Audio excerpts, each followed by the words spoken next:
There's a Washington navel orange tree there. This is a lemon tree. It's made for Louisiana. This is called Improved Meyer lemon, and it's loaded with blooms. All these are blackberry bushes. This over here,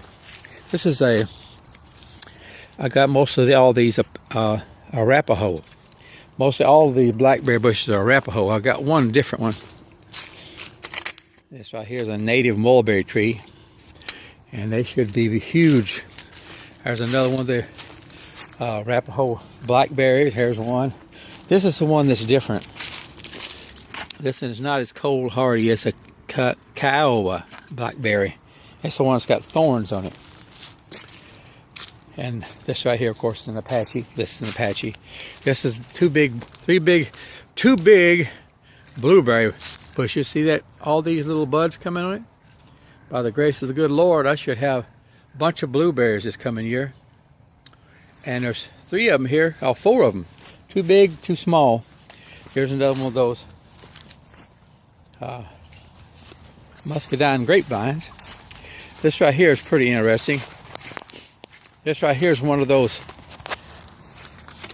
huge, it's called a Fuyugaki persimmon tree. That's the ones that's sweet, and you don't have to wait till they get completely ripe.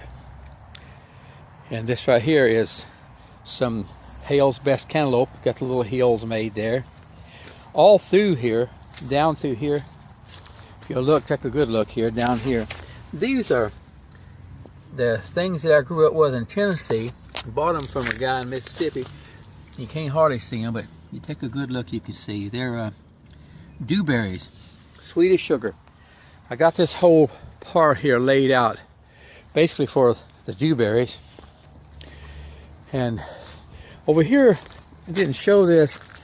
This is a wild, it was just growing beside the road, but it's one of those native persimmon trees. And I'm not sure if it's a male or female. If it's a male, it's useless. And I don't know why that is, but that's the way it is. This is a plum. No, it's not. This is one of the things, is one of the most delicious tasting fruits you can get. These are nectarine trees. Look at that. Isn't that beautiful? This is a sunlight nectarine. Look at that thing, boys. That's going to produce some pretty fruit. And man, you're talking about good. Anyway, here's another blueberry. You can see all the little flowers coming on it. Weather's not too awfully harsh here in this state, down here where I live. This right here is a pear tree.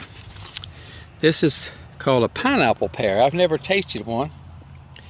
It's a little hard to see there with that light blaring on it, but anyhow, that's a pineapple tree. This is a loquat tree. I've never tasted one of these either, but they say that they're real good.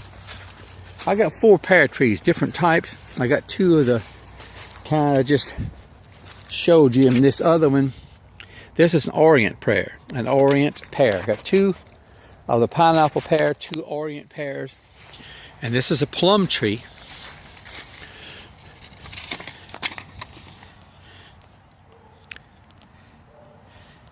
And this is called a Santa Rosa plum. Here's another one of my fig trees.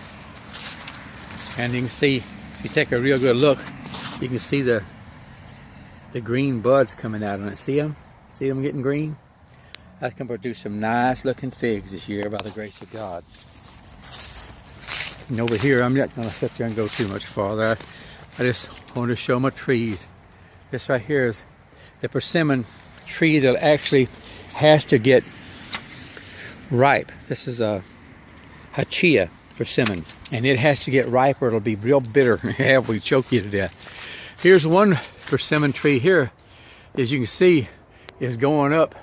I showed this to the insurance company, State Farm, where I get my insurance. They would not have it cut. It's leaning over the top of that man's house. It's a healthy tree, but it's still leaning, and I've been worried about it, and I begged them almost to get it cut, and they said the insurance wouldn't cut it. It just had to fall on the man's house, then they'll cover it. What type of nonsense is that? Anyway, that's a native persimmon tree, and it used to produce a bunch of persimmons, but it don't anymore. I think worms got up there to it, and it's so tall. Over here, my wife's rose bed, and she got a lot of roses in it. Of course, you see them there; they're growing, and we got a bunch of onions in it. We cut green onions quite often here, and enjoy some with fresh green onions for supper. I got beets planted over there on the other side, but like I said, the beets, no matter what I planted them in, hasn't done anything. I'm not really sure if this state's not good for them or what, but anyway, there's my wife's mulberry tree she planted, and another loquat over there. And it's I'll show you one last thing if this camera will still hold up. I really like that. That's still be 16 inches, at least 12 inches deep from my tomatoes, and then I got the ground dug up on the bottom. They can go on down 36 inches if they want to. These, we cut one of the cauliflowers off, as you can see right here, but these right here look like they have gone to seed. I don't know why. And even the little, these little I can't even think of the name right now, Brussels sprouts, they've been growing, but they hadn't gotten big enough for anything right now. Anyway, I got all this stuff planted, and I'm praying to the good Lord I can have some good tomatoes, and me and my brother Larry Parrott can do it. Anyway, I'll just turn this camera around. Let you know my name is Harlan Parrott, and I live here in Baton Rouge, and we're just old folks trying to learn how to do something, make something where we can eat it. Thank you. God bless you.